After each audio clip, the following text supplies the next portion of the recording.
네, 코로나19의 세계적 대유행 충격으로 전 세계 경제가 심각한 불황에 빠질 수 있다는 경고음이 커지고 있습니다. 금융시장을 중심으로 출렁이고 있는 국내 경제도 과감한 경제 처방이 지금 시급한 상황인데요. 이 시간 현재 대통령 주재로 2차 비상경제회의가 진행되고 있습니다. 자세한 내용은 잠시 뒤인 아마 1시쯤 발표될 예정인데요. 어떤 대책들이 예상되고 효과적인 처방이 될 수 있을지 전문가와 짚어보겠습니다. 조영무 LG경제연구원 연구위원 나오셨습니다. 안녕하십니까? 네, 안녕하세요. 예. 오늘 두 번째 비상경제회의 대통령이 역시 직접 주재하는데 지난번 1차 회의 때 나온 대책들이 뭔가 자영업자, 중소기업 뭔가 버티게 해준 대책이라고 한다면 오늘 나올 대책들은 뭔가 금융시장 안정책 그리고 기업 망하지 않게 하는 이런 대책들로 예상이 되는 이런 상황인 거죠? 그렇습니다. 오늘 열릴 대책은 아무래도 포커스가 금융시장, 자금시장, 채권시장 중심이 될 것으로 보고 예. 있고요. 말씀하신 것처럼 앞서 나왔던 그 대책들이 기업들이 겪고 있는 어려움을 완화시켜주는 대책이라고 한다면 오늘 발표되는 대책은 이러한 기업들이 돈이 부족해서 도산하거나 폐업하는 것을 막는 이러한 자금 지원, 어떻게 네. 돈이 공급되도록 할 것인가 하는 방안이 주로 언급될 것으로 보고 있고요. 예. 기존에는 채권시장 안정펀드 또는 주식시장 안정펀드 이런 식으로 예. 해서 채권시장이나 주식시장을 통해서 기업들의 돈이 공급되도록 하는 규모가 한 27조 원 정도로 언급되고 있었는데요. 예. 사실은 그 안에 담긴 내용을 보면 채권시장 안정펀드가 처음이 아니고 글로벌 금융위기 당시였던 2008년에도 10조 원 규모로 이미 시행된 바 있었습니다. 그런데 이번에도 만약에 똑같이 10조 원 정도로 지금 언급이 된 것처럼 시행이 된다고 한다면 사실은 그동안에 우리 금융시장 규모 그리고 우리 경제 규모가 많이 커졌겠죠? 커졌기 때문에 네. 많이 부족하다라고 하는 지적이 있었고요. 예. 저도 그렇게 말씀드려 왔고 네. 그러면서 보면은 오늘 발표되는 대책 안에서는 그 규모가 커질 가능성이 매우 높다고 전망을 합니다. 그렇군요. 27조 정도의 금융시장 안정대책 그런 지원책이 나올 거다 예상이 되는데 이보다는 훨씬 커질 것으로 예상하신다. 네. 어느 정도 규모면 적당하다고 보십니까? 일단 27조 원 자금 규모 안에 말씀드린 예. 것처럼 채권시장 안정펀드가 한 10조 원 정도, 주식시장 안정펀드가 한 역시 10조 원 정도, 나머지 기업들을 위한 자금 지원 이러한 식인데요. 채권시장 안정펀드가 10조 원보다는 훨씬 더 늘어나야 된다라고 사실은 생각을 하고 있고요. 예. 특히 올해 만기 도래하는 기업들의 회사채 발행 규모가 매우 크기 때문에 그것의 절반 정도만 어려움을 예. 겪는다고 하더라도 지금 규모보다는 2배 이상 커져야 된다라고 생각을 합니다. 2배 이상 커져야 된다. 아직 오늘 비상경제회의에서 어떤 내용들이 논의됐는지 아직 전해지고 있지는 않습니다만은 저희가 뭐 규모라든가 이런 부분의 대책들이 조금씩 전해지면 바로 속보로 전해드리도록 하고요. 지금 이 기업들이 굉장히 어려운 상황이기 때문에 지금 규모에 대해서도 더 크게 지원이 돼야 된다 이런 얘기를 하시는 건 아니겠습니까? 지금 당장 직격탄을 맞는 기업들이 굉장히 많아요. 삼성의 최대 인도 공장도 인도 요청으로 3일 동안 지금 셧다운이 된 상황이고요. 항공사들 뭐 말할 것도 없고요. 그 이외의 기업들도 굉장히 어려운 이런 상황인데 지금 기업의 위기가 어느 정도 상황입니까?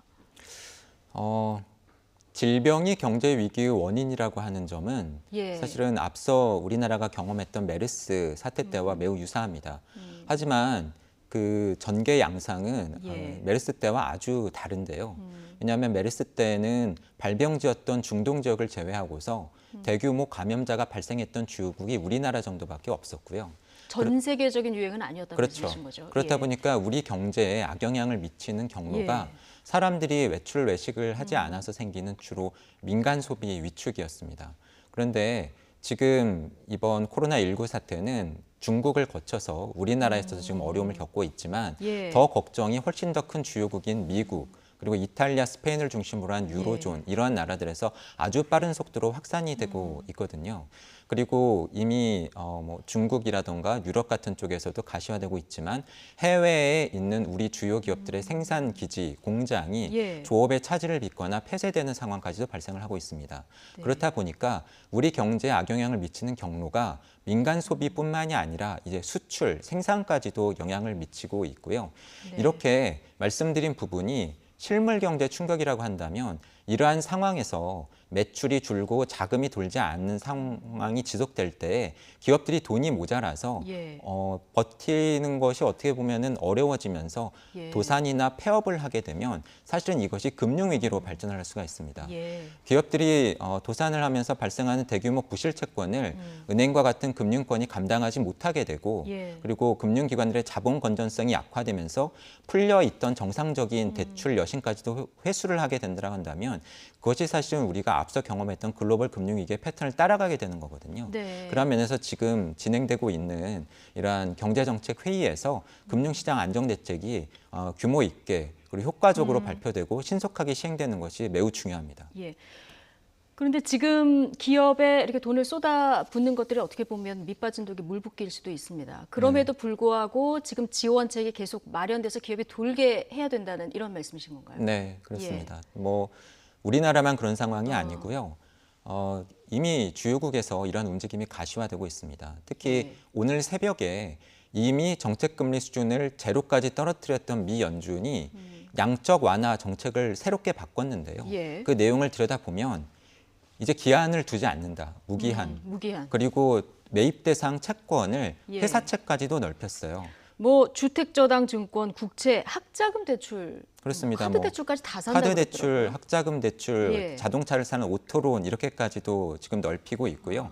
빠진 것이라고 한다면은 투기 등급의 회사채 정도만 빠진 상황입니다. 예. 한마디로 경제 안에서 돈이 필요한 부문이라고 한다면 다 쏟아붓는다. 그것이 주택 부문이건 기업 부문이건 학자금 시장이건 돈을 쏟아붓겠다. 예. 그러니까 일단 망하지 말고 버텨라라고 하는 시그널을 예. 미국의 중앙은행인 미 연준이 명확하게 보낸 것이라고 볼 수가 있겠고요. 예. 그러한 면에서 우리나라 통화당국인 한국은행 역시도 예. 최근에 정례 회의가 아닌 비정례 회의까지 열면서 정책 금리를 0.5%포인트 인하도 했고 돈을 풀겠다라고 하는 정책도 내놓았지만 네. 여전히 선진국 중앙은행들이 시행하고 있는 이러한 정책에 비해서는 강도가 다소 약한 것으로 보이고요.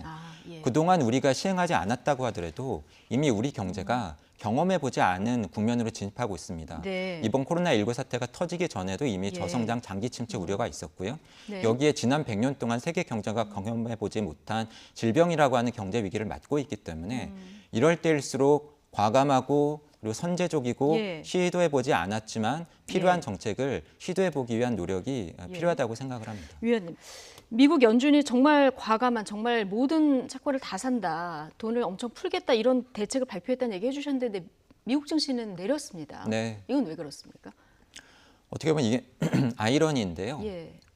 이렇게 돈을 많이 쏟아붓고 있지만 과거 글로벌 금융위기에 비하면 이렇게 돈을 쏟아붓는 정책의 효과가 많이 악화되었습니다. 예. 왜냐하면 글로벌 금융위기 이후에 너무 오랫동안 저금리가 지속이 되었고요. 네. 그리고 금리 인하의 여력만 보더라도 글로벌 금융위기 직전에는 미 연준의 정책금리 수준이 5%를 넘었어요. 그리고 그것을 1년이 넘는 기간 동안에 걸쳐서 제로까지 떨어뜨렸는데 사실은 이번에는 미 연준이 네. 1%대에서 금리 인하를 시작을 했고 그 금리 인하 수준이 제로까지 떨어지는데 그렇게 오래 걸리지 않았습니다. 예. 한마디로 글로벌 금융위기 당시에 비해서 주요국들의 통화 정책 확대 여력이 그렇게 크지 않은 상황입니다. 그렇다 보니까 정책 금리 인하가 아니라 실험적인 새로운 정책들을 과감하게 계속해서 도입하고 있는 것이고요. 예. 아이러니하지만 통화 정책의 효과가 약화되었다라고 하는 것을 이미 알고 있기 때문에 통화 정책의 수장인 네. 각국의 중앙은행 총재들이 미국, 유럽, 일본 이러한 각국 중앙은행의 수장들이 나서서 네. 통화 정책만으로는 안 된다. 예. 정부가 나서서 재정 정책을 펴는 것이 필요하고 중요하다라고 모두 다 강조를 하고 있습니다. 네. 그런 면에서 보면은 오늘 새벽에 미국 정부가 추진을 하던 이러한 확대 재정 정책이 예. 의회를 통과하지 못한 것이 상당히 악재로 작용하고 있는 것 같습니다. 국회가 발목을 잡는 이 부분이 좀 영향이 있었을 것이다. 지금 말씀하신 대로 세계 경제가 이제 복합 위기라서 우리만 잘해서 되는 것도 아니고요. 그래서 사실 G20 특별 화상재무장관 회의 개최한다 그래서 좀 기대를 모았는데 네. 큰 내용은 없었던 것 같습니다. 우리 증시 오늘 모처럼 만에 반등을 했습니다. 급반등을 지금 하고 있는 상황인데 이거는 오늘 나올 여러 가지 금융시장 안정 대책 여기에 대한 기대 때문일까요? 일단 앞서 말씀드린 것처럼 지금 전 세계 금융시장에서 달러와 부족 현상이 벌어지고 있고요. 네. 달러와의 부족은 달러와 가치의 급등이고 반대편에서 원화 가치의 급락 현상이 나타나고 있었고 예. 그 결과로 원달러 환율이 급등했고 이렇게 우리 돈의 가치가 떨어지는 것은 국내 주식시장에서 외국인들이 빨리 원화를 팔고 국내 주식을 팔고 떠나자라고 하는 것을 부추기는 중요한 요인이었죠. 예. 그런 면에서 보면은 미 연준의 공격적인 통화 완화 정책 네. 그리고 지금 논의되고 있는 우리 정책 당국의 금융 지원 정책 이러한 것들에 대한 기대가 반영된 것으로 보고 있고요.